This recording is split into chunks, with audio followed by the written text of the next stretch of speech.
After cheating, my fate was sealed. I guess if I'm going to lay out everything that has come to a boil, I should start at the beginning. My name is unimportant, or maybe I should say, it's all that matters and the one thing you can never know. You see, I had to kill a man. Oh, he deserved it, or at least that's what I was told. But I'll never know for sure. I never met the man. I never even had a conversation with him. I was told to just do whatever it took, to walk up to him one night in the parking lot and shoot him in the back of the head if necessary. I couldn't. I tried really hard, but I couldn't. So why am I hiding my identity now? I didn't commit a crime. Why should I be afraid? It's simple. There are others I must protect. I made a deal with the devil, and the devil always gets his way. I used to think my life was hell. It's funny. I was just biding my time in hell's waiting room. That's the real hell. I tried to take shortcuts to solve my problems and ended up trading one nightmare for another.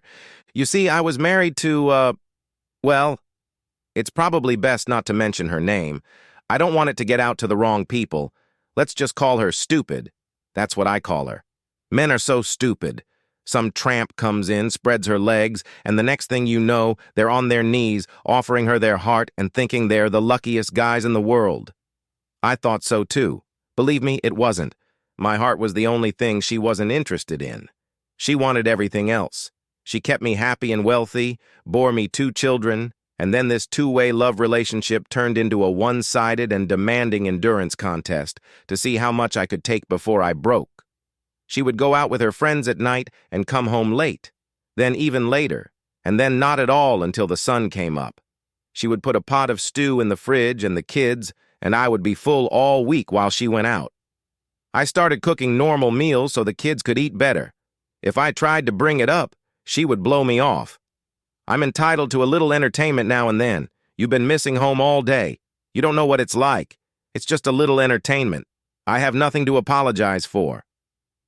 The sex that got me into this situation dried up, and I had an affair with Rosie Palm and her 5 sisters. On top of that, her spending was out of control. That's what that fool did to me. I came home from work one night and she'd already made dinner. She outdid herself by cooking my favorite dish. After dinner, she said, "Honey, we need to talk." She sat down next to me on the couch and tried to speak lovingly and encouragingly. Her life was boring. She needed some excitement. He was no threat to me. I was still number 1 to her. She still loved only me. It would just be a little excitement while I was away at work. No. I put a stop to it, and the love talk turned to threats. "I'll do it, and there's nothing you can do about it. If you want a divorce, I'll take everything you have and everything you'll ever have. You'll lose the children. The courts always give custody to the mother. I will get the house and you will pay for it. I will get alimony and child support. So don't be stupid. Just go along with it. Besides, you've been happy for the last 2 years, so nothing will change. It's just that now you know." I took the first opportunity to sit down with a divorce attorney, and he basically confirmed everything.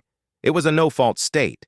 Even if I had gotten proof of her cheating, it wouldn't have mattered much. She would get the kids, and I would pay for their upbringing. I could embarrass her in front of her friends and family, but her friends were no better than she was, and God only knows what her family was really like. I thought I knew them, but I thought I knew her. I couldn't let her raise her kids alone. She was toxic. She treated the kids no better than she treated me. And if left alone, she would poison those sweet, gentle souls and ruin their lives forever. I couldn't let that happen. I pressed my back against the wall and thought it couldn't get any worse. I was wrong. About a week later, I came home from work and found her having fun with her buddy in our bed. He was younger than me and bigger in every way. If I charged him, he would just beat me to a pulp and finish having sex with my wife. "Oh, come out, will you? Wait downstairs, I'll be right there." Stupid. No, that's not gonna work. That's not good at all. The cheater has to pay. She informed me that I should get used to it. The motel bill was too expensive and totally unnecessary. She was going to have sex with him in my house, that's all. No, she wasn't. She really wasn't. Who was I kidding? Anything I did to stop them would lead me to either jail or the hospital. Both paths led to divorce, and that meant poverty. I packed my bags and left, and it did me a lot of good. I pondered for a few days but got nowhere. Eventually, I called a friend, I'll call him Jack, who was married to a horrible woman. One day, his wife just up and left. A year later, he got an uncontested divorce. I decided that if anyone could help me, it was him. We met for a beer in a quiet bar, and this is what he said to me. "What I tell you stays between you and me. Do you understand me? You never tell a living soul about it. Tell me what you understand." "I understand." "Swear it." "I swear." My wife didn't just disappear, I made her disappear. It took a moment for that to sink in. "You mean you killed her?" "No, I ordered her killed." He was serious. Whether he did it himself or was instructed to do it, I was sitting with a man who had killed his wife. I couldn't help it. I admired this man. "How?" "You're sure you want to know? Once you know, once you've taken the first big step, you'll be ready. It's a contract and you can't break it. Once you've made a commitment, you have to follow through." "I have nothing to lose." "Are you sure? People say that until they realize how much they really have to lose, and then they find they can't get out. You have to see it through to the end." "Tell me about it." "You meet once, face to face, and that's it. Nothing is written down, but there's a contract, and if you break it, you pay a penalty." "How does it work?" "You place an ad in the Los Angeles Times. Sad man seeks relief from grief. Then you leave a P.O. box where you can be reached." "And then what?" "Then nothing. One day someone will come up to you, maybe outside your car, maybe at a coffee shop. Nothing is planned. It just happens. He says, 'Are you—' You say, 'Yes.' He says, 'Are you seeking relief from your grief?' You say, 'Yes.' Then he invites you to take a walk with him. You make a pact, or you say no. What's the pact? Your wife will be killed. Either she will die or disappear. It will look like an accident." I thought for a while. I genuinely hated this fool. "How am I going to pay for this?" "That's easy. The fee is some money and your soul." "You mean I'm making a deal with the devil? Come on, don't mock me. I'm in a lot of pain and you're playing with me." "He's not the devil, but he may well be. They'll tell you to buy some antique or a painting or a boat or something. You'll pay too much for it. The antique will turn out to be a reproduction, the painting will turn out to be a fake, the boat will turn out to be leaky, and so on. If anyone asks, it means you've been scammed." "That doesn't sound so bad." "I'm not done yet. These people are professionals, but they're more like accountants than assassins. You pay them and your wife disappears, but about a year later they come to you for the other half of the debt. They have a cheating wife or a cheating husband who has to die. That's when the second half of your debt comes due." "What do you mean?" "They tell you who must die, and you kill them. That's how they kill your wife. Someone who hired them earlier pays the second half of the debt." I sat like that for what seemed like an eternity. Forever. This is what we're really talking about. I do this and my life is changed forever. My soul is marked forever. I will only gain freedom from evil if I accept the ultimate evil. I need to think about that. Yes, you need to. Understand me. It's a contract, and you can't change your mind. If you change your mind, you become obligated, and they don't accept obligations. You have to honor the contract. Do you understand? Yes. Now I've told you everything, and we'll never talk about it again. Next time you see me, smile, buy me a beer, and we'll talk about the game. I never need to know what you've decided. Don't ever tell me. If anything happens to her, I'll just consider it a happy coincidence. Don't ask me anything else. Do it or don't do it. We'll never talk about it again. I thought for a moment, took a sip of my beer, and asked, "Who do you think will win the series this year?" That was the end of it, except for one moment. As my friend was leaving, I noticed a finger was missing on his left hand. I remembered when it happened. He said he lost it to a lawnmower blade about a year after his wife disappeared. If I wasn't sober before that, I was already then. I came home the next day and interrupted this fool with her buddy. She yelled at me. He smirked. I hit him in the ass with a stun gun. That made her shut up. I dragged his naked body by his heels down the stairs to the front door, then down the cement steps and into the front yard, his head bouncing on each step as we walked. I felt really good, but it didn't last long. He pressed assault charges and that fool testified against me. I did 90 days in the county jail. When I got out, I was served with divorce papers and everything happened just about as she predicted. I had to live in a studio apartment while I paid the mortgage on a 3-bedroom house and child support and alimony. I wasn't allowed near the kids because I was considered abusive and dangerous. And here I am. This fool kept her promise. She took everything. Worst of all, I loved my children and was deathly afraid they would grow up under her example. For their sake, I had to act. I put an ad in the Los Angeles Times, "Sad Man Seeks Relief from Grief," and left a P.O. box where I could be reached. Time passed and nothing happened. One day while I was eating lunch in the park, a man approached me. He asked, "Are you—" I replied, "Yes." He said, "Are you looking for relief from grief?" I said, "Yes." Then he invited me to take a walk with him. "Are you a policeman?" He replied, "No." I said, "Don't you want to ask me the same thing?" He says, "No. We've done our homework. We know who you are and what your problem is." "Do you want to know who told me how to contact you?"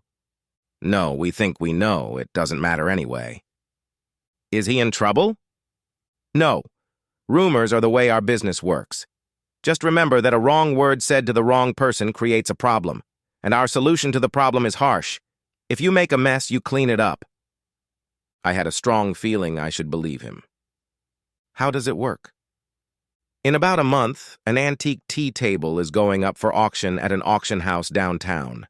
It's a poor reproduction, but you're going to fall in love with it. You won't be the only one who wants it. You bid, the bidding goes up, but you win the bid of $20,000. You are happy and take your new tea table home. That's it? You were told there are 2 installments? Yes. You keep your P.O. box. In about a year's time, you will receive an envelope. You must fulfill the contract. And if I don't fulfill it? All contracts must be honored. If not, we have to fulfill the obligation ourselves, which means tying up all the loose ends. Anyone who doesn't fulfill their contract becomes an unbound. Can I be sure the second part deserves its fate? We don't enter into contracts for convenience, profit, or simple revenge. Our founders wanted to make the world a better place, and we hold ourselves to that standard. Make no mistake, however, you are not given a choice. You say yes or no now, and the contract is done. You can say no, and you will never see me or my associates again. If you make a contract, you will fulfill it. How exactly do I make the contract? You buy a desk. That's it. That's my ex-wife. She's really mean, and God only knows what she does to my kids. Yeah, we know. Like I said, we do our homework. I just nodded and sat there stunned at what I had done. When I finally looked up, the man was gone. I was alone. The auction was still 2 weeks away when I got a call from my kids. They were in my son's room, and both he and my daughter were on the phone. "There's a strange man in Mom's bedroom, and we're scared. He's mean. He told Cindy he can't wait for her to grow up. What does he mean, Daddy?" I was furious. I wanted to kill that fool and everyone around her. I told them to lock the bedroom door, and then I called my brother.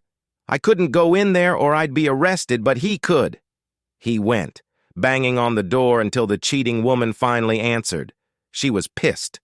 Who gives a shit? My brother tried to act calm, asked if the kids were there, and offered to take them in for the night. She told him to back off. He didn't see or hear the guy, so he couldn't testify that there was anyone there but this idiot and my kids. I wanted to call child services, but I couldn't prove anything. Plus, I was considered dangerous, so would they listen to me? After that, my children called 2 more times. My brother and sister went to their house. The fool threatened to call the police if they didn't leave. They didn't see or hear anything they could testify to in court. A person under that kind of pressure makes bad decisions. I bought a desk, God help me, but I bought that desk, and from that moment on, my fate was sealed. 6 weeks later, after numerous calls from my children, there was a knock on my front door. 2 uniformed police officers were standing there. I opened the door, thinking this fool had called them, and they said, "Are you—" I said, "Yeah." They say, "Can you tell us about your actions in the last 6 hours?" I say, "I was at work until almost 6, then I went to the grocery store to get some stuff, and I've been sitting here ever since. Why do you ask?" They say, "Can anyone confirm that you were here?" I say, "My brother called about 90 minutes ago and we talked. You can check with him. What's the matter?" They say, "It's your ex-wife. Someone broke into her house tonight. We regret to inform you that she is dead." I was stunned. I invited them in and sat down on the couch. For a while, I forgot they were here. I just sat there, thinking about that conversation from months ago, looking at that damn table, and then I burst into tears. "That's right," I cried. They weren't tears of joy. I wasn't laughing or rejoicing. She was an evil fool, but I felt a weight on my shoulders like I'd never felt before. "What about my kids? Are they okay?" "Yes, sir. Apparently they were upstairs doing their homework and didn't know what was going on. Your daughter came downstairs and found her mother. She's very shaken up. I should go to her." And that's when I remembered the protection order. "You have to help me. I beat up my ex-wife's boyfriend when she brought him into our house. This was before our divorce. She got a protective order as part of the divorce agreement, and I'm not allowed near the kids. You have to help me." "Your brother and sister are with them now." "You've spoken to my brother?" "Yes, sir." "So you knew I was here today? But you decided to mess with me anyway. Is that right?" "That's our job, sir." "Get out!" I was furious. Even I knew not to hit police officers, but it took everything in me not to hit them. Couldn't they have started by telling me that my children were safe? I called my brother, and he picked up on the second ring. "Get your ass over here. Do you really think we're going to enforce a protective order? Your kids are asking for you." That was all I needed. I was in the car and driving like a maniac. I made it to my brother's house in record time. My kids were shaken up, but they were fine. In some ways, it was the worst and best night of my life. We contacted an attorney and he filed the paperwork.